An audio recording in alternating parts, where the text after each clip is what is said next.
Bienvenue, merci de suivre RTI 1, les titres de ce 20h. La 5e session du groupe de travail Côte d'Ivoire Global s'est ouverte aujourd'hui à Abidjan.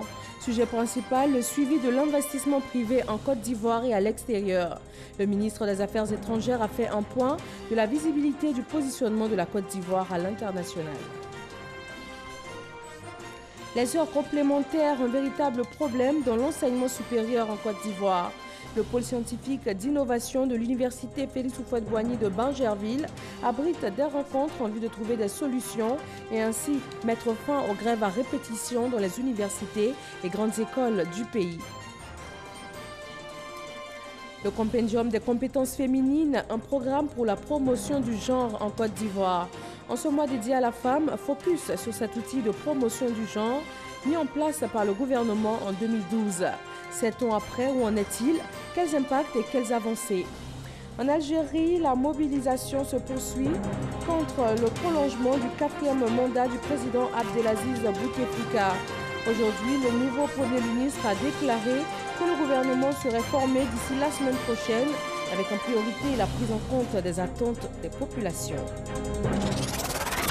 Bonsoir à tous, c'est avec beaucoup de plaisir que nous vous retrouvons ce soir sur RTI 1. On démarre avec la 5e session du groupe de travail Côte d'Ivoire Global. Il a été question du suivi de l'investissement privé en Côte d'Ivoire et à l'extérieur et de faire surtout une évaluation planchée sur les attentes envers l'État. Les investissements directs étrangers en Côte d'Ivoire en 2018 se chiffrent à 356 milliards de francs CFA. Cette session a eu pour principal invité le ministre des Affaires étrangères, Marcel Amon-Tano. C'est un reportage signé Jean-Luc Mangbo. Faire gagner les entreprises ivoiriennes à l'international, renforcer l'attractivité de la Côte d'Ivoire en matière d'investissement privé. Telle est la mission que s'est assignée le groupe de travail Côte d'Ivoire Global. On a eu des résultats remarquables en termes d'attraction de l'investissement, mais aujourd'hui, l'investisseur a des choix. Il a des choix en Afrique, il a des choix dans le monde.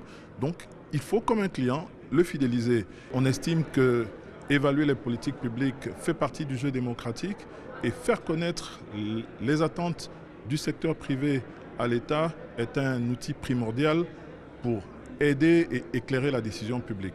Le ministre des Affaires étrangères, Marcel Amon-Tano, invité à cette session, a indiqué que la Côte d'Ivoire a entrepris plusieurs réformes pour permettre au secteur privé d'évoluer dans un climat des affaires paisible.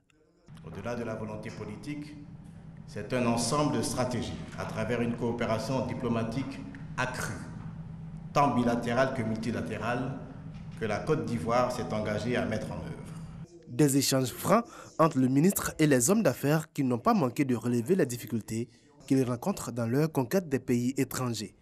Tout en leur réitérant l'appui de son ministère, Marcel Amon-Tano a lancé un appel aux pays partenaires commerciaux de la Côte d'Ivoire. Je voudrais leur rappeler que la politique d'ouverture économique de la Côte d'Ivoire ne saurait continuer de souffrir du manque de réciprocité à l'égard des hommes d'affaires ivoiriens. Que leur marché soit également accessible aux entreprises et start-up ivoiriens. Rappelons que les investissements directs étrangers en Côte d'Ivoire se sont élevés à 356 milliards de francs CFA au cours de l'année 2018. En économie, la technologie blockchain, qu'est-ce que c'est? La Confédération générale des entreprises de Côte d'Ivoire a entrepris de l'expliquer à ses membres. Les entreprises ivoiriennes ont été formées sur les enjeux de cette technologie qui permet d'effectuer des transactions via Internet et sans intermédiaire.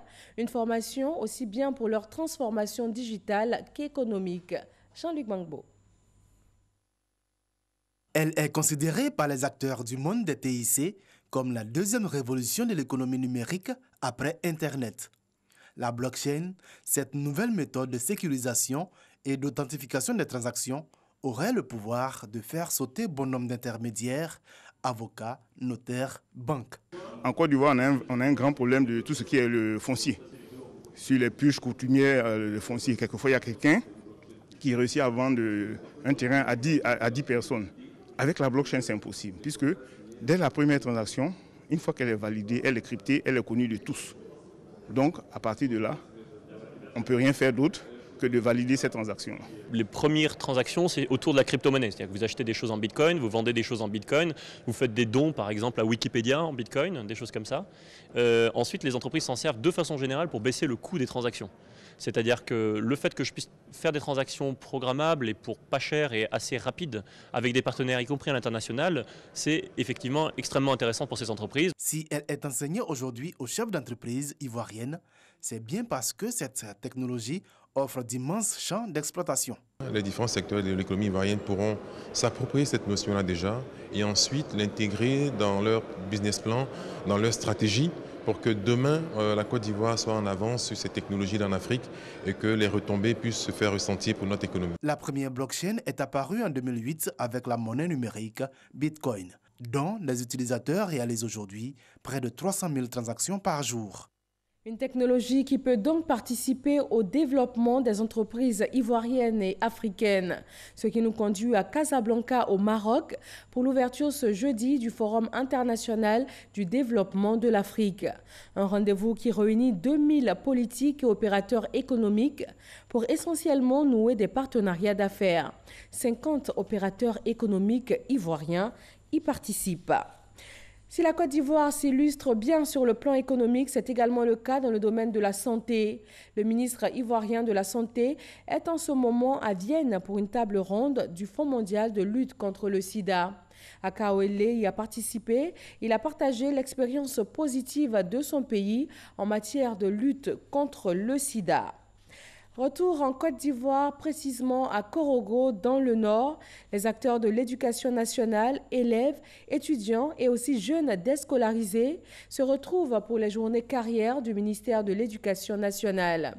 Du 14 au 16 mars, cette plateforme d'échange et d'information va leur permettre d'échanger avec une centaine d'entreprises afin de les guider pour un choix judicieux de métier et d'orientation professionnelle. Dans les universités et grandes écoles de Côte d'Ivoire, l'ambassadeur de France et le ministre de l'Enseignement supérieur et de la Recherche scientifique ont remis officiellement 10 000 guides pédagogiques et 150 000 plaquettes. Cela pour l'appropriation de la réforme LMD. Les principaux bénéficiaires de ce projet du contrat de développement et de désendettement sont les enseignants et les étudiants. Ce projet vise à faciliter la compréhension et la mise en pratique de la réforme. Le pôle scientifique d'innovation de l'université Félix Houphouët-Boigny de Bingerville a vu ce jeudi l'ouverture d'une rencontre sur les heures complémentaires et l'encadrement dans les établissements publics d'enseignement supérieur. Il est question de mettre fin aux grèves à répétition dans les universités et grandes écoles de Côte d'Ivoire. Astou Touré. Pour trouver une solution définitive à la question récurrente des heures supplémentaires et d'encadrement dans les universités, les acteurs se réunissent pour réfléchir. Il s'agit d'élaborer une nouvelle réglementation qui prend en compte les réalités des établissements publics d'enseignement supérieur. Il faut reconnaître que l'environnement des universités et grandes écoles a totalement changé, notamment avec la mise en œuvre du système LMD qui requiert une reconfiguration des offres de formation, une élaboration de nouvelles maquettes pédagogiques conformément aux exigences nouvelles. Ensuite, en rapport avec la forte augmentation des effectifs d'étudiants et conséquemment l'insuffisance du nombre d'enseignants-chercheurs et de chercheurs. Une centaine de représentants de différentes couches de la société, repartis en commission, pencheront sur 3 points, à savoir la fixation des taux horaires, des heures complémentaires, la détermination des indemnités d'encadrement et faire des propositions sur les taux de décharge horaires liés aux responsabilités. Il fallait qu'on harmonise les textes. Les textes qu'on nous a distribués datent de 1976 et 1977. Il faut actualiser les choses. Certains responsables d'organisations syndicales pensent qu'il faille réorienter le débat. Si les maquettes sont déjà faites, dont nous ne sommes pas contents, il faut bien que nous revenions travailler sur les maquettes ici. Et après les maquettes, maintenant, les charges horaires, les décharges. Nos salaires sont extrêmement bas. Il faut les relever sensiblement. Ces résultats seront consignés dans un projet de décret dont les arrêtés d'application devront permettre l'instauration d'un environnement apaisé. Le médiateur de la République de Côte d'Ivoire est en tournée dans le pays afin de prendre contact avec les médiateurs délégués. Adama Toungara œuvre ainsi à rapprocher l'institution des populations. L'étape de Dimbokro avec Eugène Atoubé et Godefroy Okambawa. Renforcer la cohésion sociale partout en Côte d'Ivoire à travers le dialogue et le vivre ensemble. C'est la mission du médiateur de la République. Adama Toungara l'a rappelé aux populations de la région d'Unzi. En retour, les autorités préfectorales et chefs traditionnels s'engagent à le soutenir dans sa mission. La région d'Unzi, qui abrite une délégation régionale du médiateur de la République, à Dibonkro, veut compter sur l'institution dans le règlement des conflits. À Dibonkro, ce sont notamment la difficile cohabitation entre éleveurs et agriculteurs, les questions foncières au centre desquelles l'orpaillage clandestin et parfois les conflits intercommunautaires. Le médiateur, c'est celui qui nous transmet les bonnes nouvelles. Tout ce qui a été décidé, c'est lui maintenant qui fait tout pour que tout soit coordonné par tout un chacun dans toutes les communautés. Si on l'écoute, c'est très bon. Si on met aussi en pratique tous ces conseils, c'est très bon. Ça peut nous avancer dans le pays. La rencontre de Dibonkro a permis également d'exposer les crises actuelles, notamment la grève dans le secteur de l'éducation et l'atmosphère politique. Adama Toungara s'est voulu rassurant face aux efforts consentis pour la reprise des cours et pour un climat politique apaisé. Nous avons reçu toutes les parties prenantes à cette crise, notamment les syndicats d'enseignants et d'étudiants, ainsi que les parents d'élèves et les ministres chargés de l'éducation de notre pays.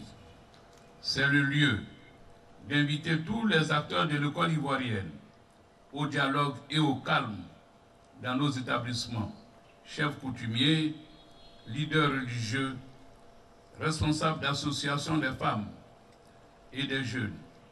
Investissons-nous dans la voie de la prévention des conflits, de la cohésion sociale et du vivre ensemble. Après Dibonkro, le médiateur de la République et sa délégation se rendront dans d'autres régions de la Côte d'Ivoire, dont le Gontougo et le Boukani, afin d'installer les médiateurs délégués. Autonomisation de la femme, promotion du genre et de l'égalité.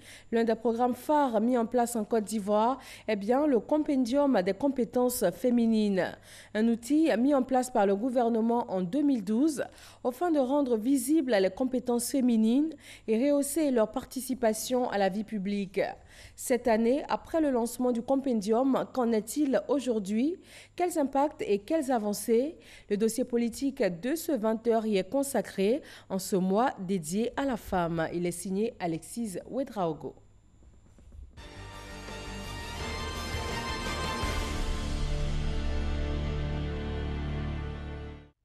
Six femmes ministres, une secrétaire d'État, 29 autres députés sur les 255 contre l'Assemblée nationale.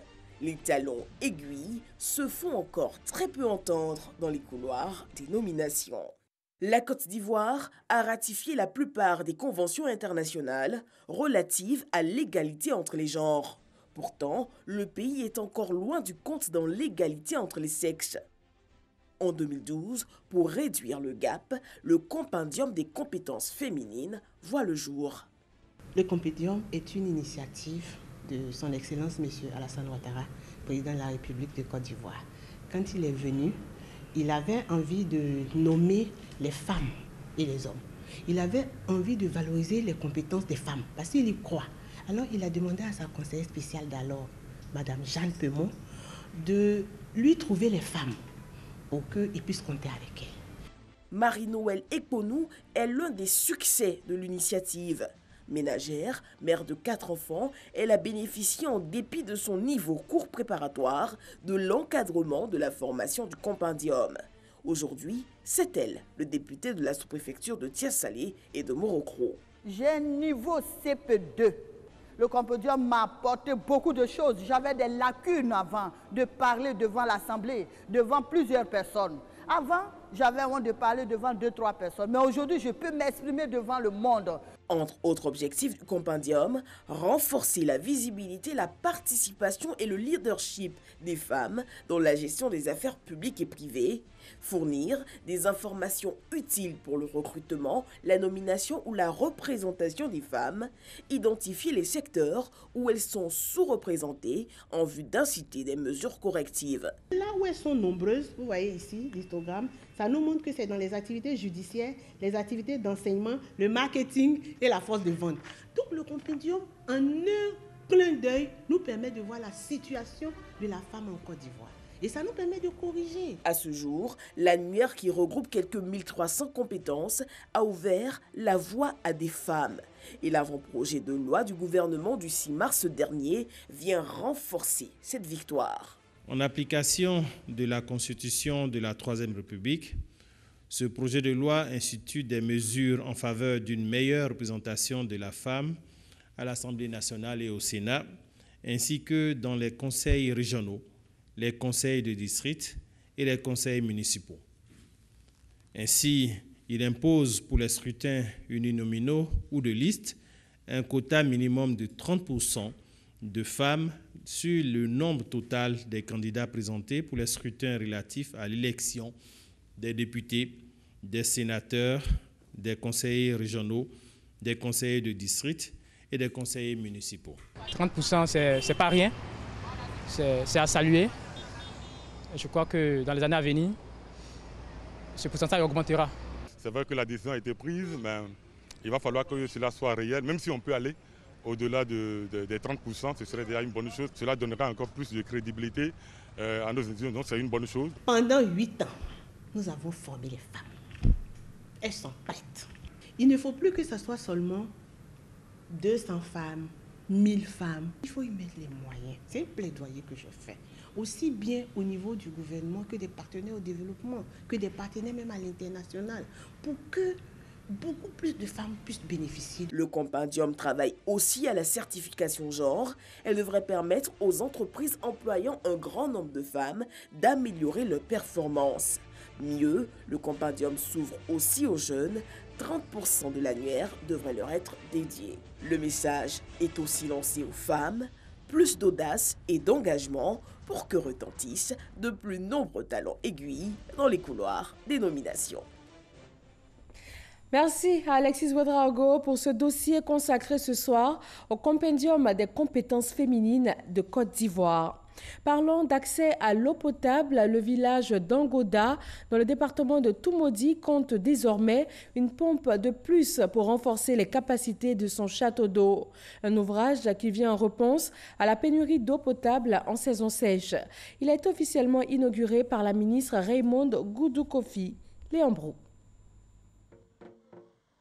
Angoda, à 14 km au nord de Toumoudi.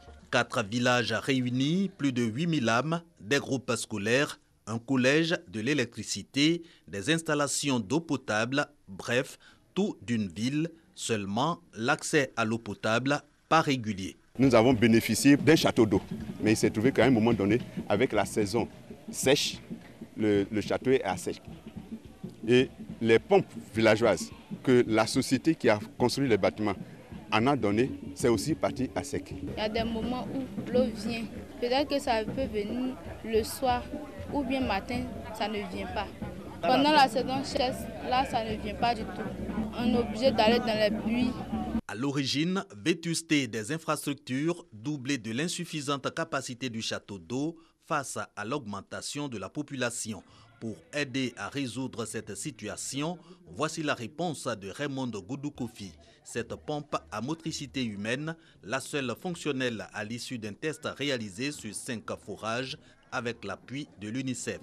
Cette pompe aussi pour approvisionner la cantine de ce groupe scolaire de 4 écoles, jamais opérationnelle, faute d'eau.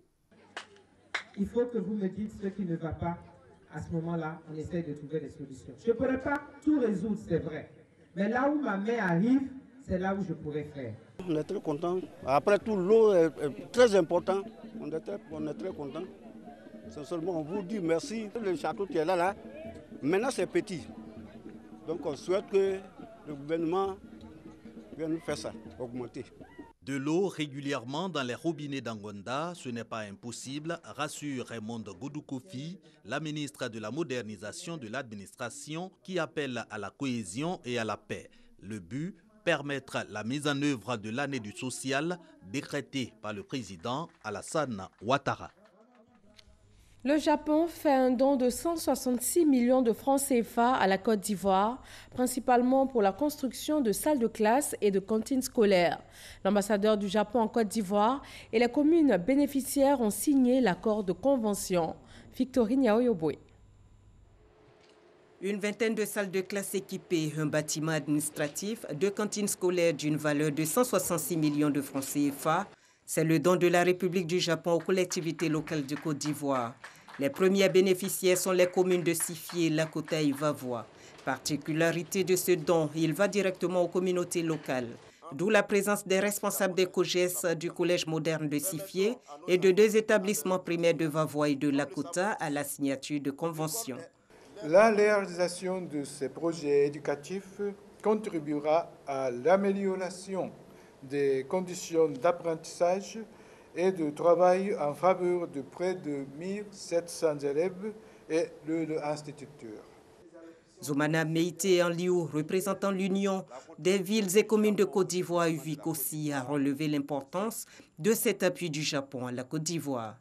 La contribution du Japon au développement de la Côte d'Ivoire se voit à travers plusieurs chantiers, tant avec les ministères techniques qu'avec les collectivités du pays profond.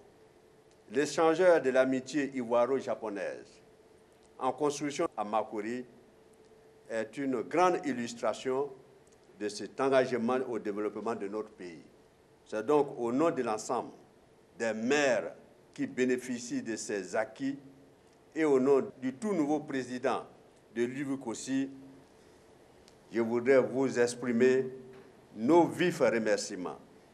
Il s'agit d'aider la Côte d'Ivoire à doter les localités de l'intérieur du pays d'infrastructures socio-économiques de base, notamment dans les secteurs de l'éducation, de la santé, de l'autonomisation de la femme.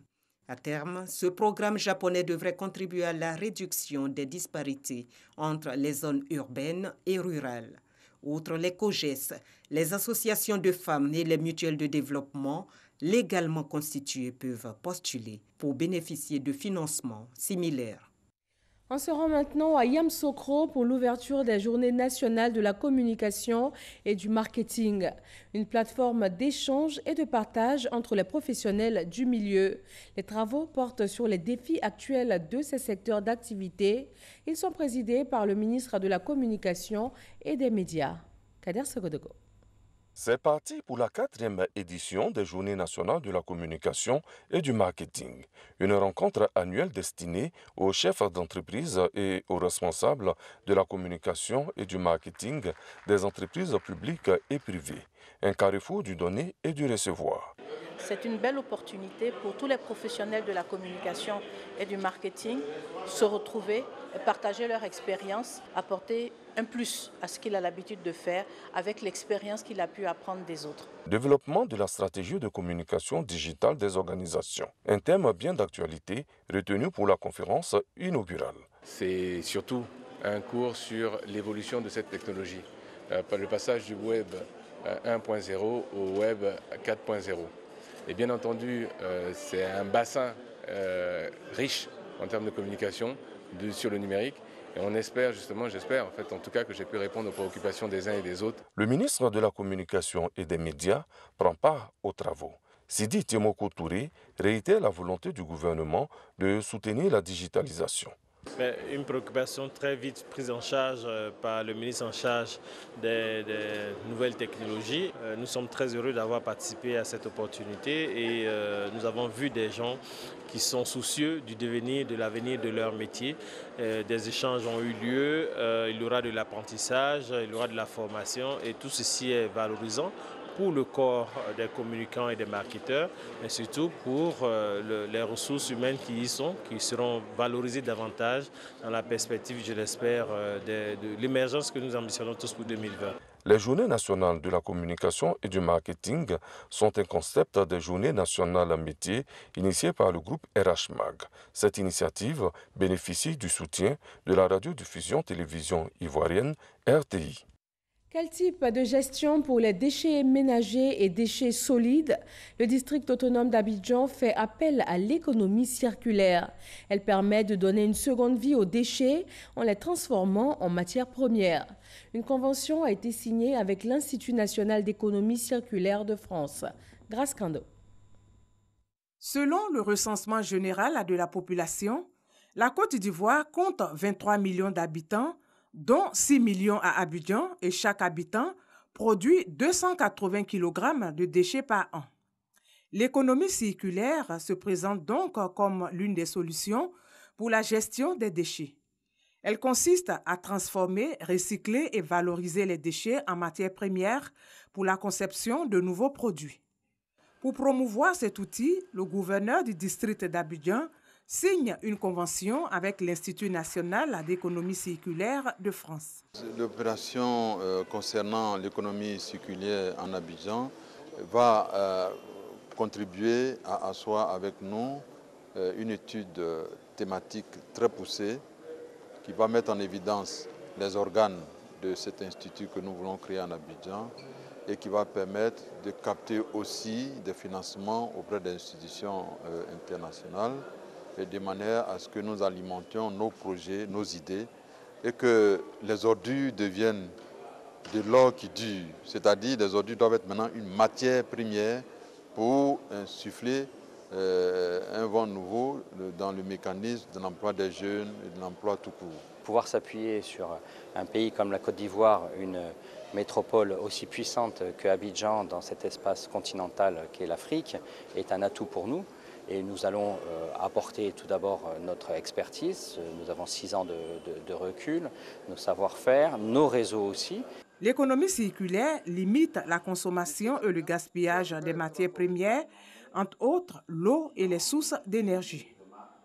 En sport, le ministre des Sports Paulin Danho s'est rendu dans les nouveaux locaux de l'Office ivoirien des sports scolaires et universitaires OASU. Le point de cette visite avec Abdourahmane Samassi et Samuel Metch. L'OASU se veut une entreprise moderne aux activités efficientes et efficaces dans la réalisation des objectifs à lui assignés par le gouvernement ivoirien. C'est dans cette optique qu'elle a reçu dans ses nouveaux locaux, dans la commune de Cocody, le ministre des Sports, Paulin-Claude Danho, ce 12 mars 2019. La présentation des nouveaux outils innovants, à savoir le système intégré de gestion du sport scolaire et universitaire SIGSU, l'intranet OASU et la remise d'équipements et de matériel aux délégations régionales ont meublé cette journée. Il faut que l'OASU soit au service de la nation, il faut que l'OASU soit au service de la construction d'un être nouveau qui puisse utiliser les valeurs du sport dans tous les pans de la vie. Une cérémonie qui réjouit le premier responsable du sport ivoirien. Le sport en milieu universitaire nous aide à consolider la formation de la jeunesse ivoirienne, à l'esprit d'équipe, à l'esprit d'excellence et de compétition. Et c'est ainsi que nous pourrons donc construire l'Ivoirien nouveau. Depuis 2012, les actions menées par la direction générale de l'OASU, en synergie avec les structures en charge du sport des ministères du secteur éducation-formation, ont permis la nette amélioration des indices de la participation des établissements, des élèves et étudiants, ainsi que des partenaires publics et privés. La CAN 2019 se prépare. Le sélectionneur des éléphants de Côte d'Ivoire a officialisé la liste des 24 joueurs qui vont prendre part au match contre le Rwanda et contre le Libéria pour les éliminatoires de la Coupe d'Afrique des Nations de football. Samuel Metch. Pour le compte de la dernière journée des éliminatoires de la CAN 2019 qui opposera la Côte d'Ivoire au Rwanda et pour le match amical contre le Libéria, Ibrahim Kamara a livré une liste de 24 joueurs. 3 gardiens de but. Boho Sylvain, Sissé Karim, Badra Ali. Défenseurs, Aurier Serge, Eric Bailly, Wilfried Canon, Monlo Koulibaly, Bakayoko Mamadou, Bamba Abdoulaye, Traoré Ismaël, Deli Simon. Milieu de terrain, Jean-Philippe Bamin, Diomandé Ismaël, Franck Kessier, Sérédier, Michael Seri, Angban Victorien. Les attaquants, Yakou Meïté, Max Alain Gradel, Nicolas Pépé, Wilfried Zaha, Jonathan Kodja, Roger Assalé, Maxwell Niali Cornet.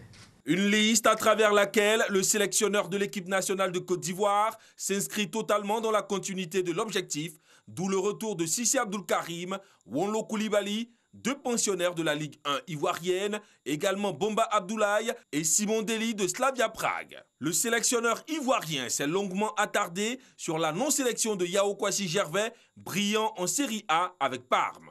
Gervais, il fait de bonnes prestations. Gervais, ce n'est pas le match, l'absence du match du Rwanda qui va rendre Gervais mauvais ou qui va le rendre meilleur.